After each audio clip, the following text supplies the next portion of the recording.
સ્વાગત છે તમારું ફરી એક આજના નવા વિડીયોની અંદર મિત્રો। આજના આ વિડીયોની અંદર આપણે આજના તાજા સમાચાર વિશે વાત કરીશું। આજના મોટા સમાચાર વિશે વાત કરીશું મિત્રો। કૃષિ મંત્રી દ્વારા એક મોટી જાહેરાત કરવામાં આવી છે। ખેડૂતો માટે એક મોટી જાહેરાત કરવામાં આવી છે, જેમાં 21મો હપ્તો આજે રાત્રે તમામ ખેડૂતોના બેંક ખાતામાં જમા કરવામાં આવશે। સાથે ખેડૂત આંદોલનને લઈને 3 લાખ લોન માફ અંગે પણ અહીંયા જે છે મોટો નિર્ણય લેવામાં આવ્યો છે। પાક નુકસાન સહાય પણ અહીંયા તમને 11,000 રૂપિયા વીઘા દીઠ મળવાની છે। આનું ફોર્મ કેવી રીતે ભરવાનું છે, કયા ડોક્યુમેન્ટ લાગશે, એની પણ માહિતી હું તમને વિડીયોની અંદર આપીશ। સાથે અન્ય સમાચારની વાત કરીએ તો સૌરાષ્ટ્રમાં ખેડૂતોનું આંદોલન તેજ, વરસાદની સ્થિતિ પર મુખ્યમંત્રીની નજર, માવઠાથી પાક નુકસાનનું વળતર આપવા માંગ, સરકારની ખેડૂતો માટે માર્ગદર્શિકા, માવઠાનો માર, સૂત્રપાડામાં 7 ઇંચ, ઉના વેરાવળમાં 5 ઇંચ વરસાદ, અસરગ્રસ્ત ખેડૂતોના પાક ધિરાણના લેણા માફ કરવા માંગણી, આ રાજ્યમાં ખેડૂતોનું દેવું માફ। આ તમામ સમાચારોની આજે આપણે એક વિડીયોની અંદર વાત કરવાના છીએ, તો વિડીયો તમારે એન્ડ સુધી જોવાનો છે। તમને આજનો આ વિડીયો પસંદ આવે તો વિડીયોને એક લાઇક કરવાનો છે। તમે આપણી આ ચેનલ ઉપર નવા હોય તો ચેનલને સબસ્ક્રાઇબ કરી લેવાની છે અને કમેન્ટ કરીને ખાસ જણાવવાનું છે કે આપણો આજનો આ વિડીયો તમે કયા ગામમાંથી ને કયા જિલ્લામાંથી જોઈ રહ્યા છો, જેથી કરીને આપણને પણ ખબર પડે કે આપણો આજનો આ વિડીયો આ ગામ આ જિલ્લા સુધી પહોંચી રહે છે। સાથે એ પણ તમારે કોમેન્ટ કરવાનું છે કે તમારે કેટલું પાક નુકસાન થયું છે। તો શરૂ કરીએ આજનો આ વિડીયો પ્રથમ સમાચારથી। તો સૌરાષ્ટ્રમાં ખેડૂતોનું આંદોલન તેજ। સૌરાષ્ટ્રના ખેડૂતો જે છે કડાકા પ્રથા એટલે કે જમીન જપ્તી અને કૃષિ સમસ્યાઓ વિરુદ્ધ આંદોલન કરી રહ્યા છીએ। સુરેન્દ્રનગરના મૂળી તાલુકામાં ખેડૂતોએ કપાસના નીચા ભાવ અને મગફળી ખરીદીની મર્યાદા જે છે વધારવા માંગ કરી। બોટાદમાં ખેડૂતોએ ખોટા કેસોને જે છે ન્યાય અને પોલીસના દબાણની તપાસની માંગ કરાવી છે। કિસાન એકતા મંચે જો માંગણી નહીં સંતોષાય તો વિશાળ આંદોલનની ચેતવણી આપી છે। એએપી 3 ઓક્ટોબરે સુરેન્દ્રનગરમાં મહાપંચાયત બોલાવવામાં આવશે। વાત કરીએ આગળના સમાચારની તો વરસાદની સ્થિતિ પર મુખ્યમંત્રીની નજર।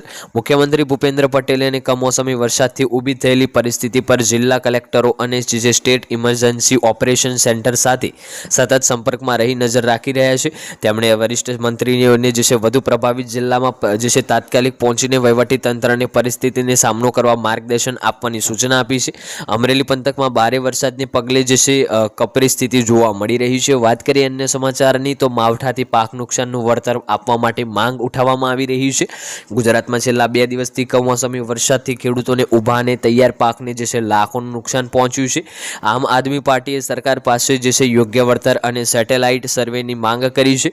પ્રદેશ મહામંત્રી સાગર રબારીએ આક્ષેપ કર્યો છે કે ભાજપના ભ્રષ્ટાચારને કારણે પાક વીમા યોજના બંધ થઈ ગઈ છે। આનો ભોગ ગુજરાતના ખેડૂતો બની રહ્યા છે। વાત કરીએ હવે આગળના જે છે સમાચારની તો સરકારની ખેડૂતો માટે માર્ગદર્શિકા। હવામાન વિભાગે 1 નવેમ્બર સુધી વરસાદની આગાહી કરી છે। ખેતી નિયામક કચેરીએ ખેડૂતોને પાક સુરક્ષા માટે અનુરોધ કર્યો છે। કાપણી કરેલ પાકને સલામત સ્થળે ખસેડવા અથવા ઢાંકી દેવા જે છે ઢગલાની આસપાસ માટીનો પાળો બનાવવો, જંતુનાશક ખાતરોનો ઉપયોગ ટાળવો અને બિયારણ ખાતર જે છે સુરક્ષિત રાખવા, એપીએમસીમાં અનાજ ઢાંકી રાખવા તથા વેચાણ ટાળવા સલાહ આપવામાં આવી રહી છે। વધુ માહિતી માટે ટોલ ફ્રી નંબર પણ જે છે જાહેર કરવામાં આવ્યો છે। 1800 180 1551 પર તમે સંપર્ક પણ કરી શકશો। આગળ વાત કરીએ આગળના સમાચારની તો માવઠાનો માર। સૂત્રપાડામાં 7 ઇંચ વરસાદ, જ્યારે ઉના વેરાવળમાં 5 ઇંચ વરસાદ। ગીર સોમનાથ જિલ્લામાં છેલ્લા 24 કલાકમાં અનાધાર કમોસમી વરસાદ ભારે જે છે તારાજી સર્જી છે। સૌથી વધુ વરસાદ સૂત્રપાડામાં 7 ઇંચ જેટલો નોંધાયો છે, જ્યારે ઉના વેરાવળ, ગીર ગઢડા અને જે છે કોડીનારમાં 5 ઇંચ વરસાદ પડ્યો છે। વરસાદના લીધે ખેતરો પાણીમાં ડૂબી જઈને જે છે બેટમાં ફેરવાયા છે। પરિણામે ખેડૂતોના તૈયાર પાકો જેમ કે મગફળી, સોયાબીન સહિતના અન્ય પાકોને જે છે વ્યાપક નુકસાન પહોંચ્યું છે। વાત કરીએ આગળના સમાચારની તો અસરગ્રસ્ત ખેડૂતોને જે છે પાક ધિરાણ લોન માફ કરવા અંગેની માંગણી।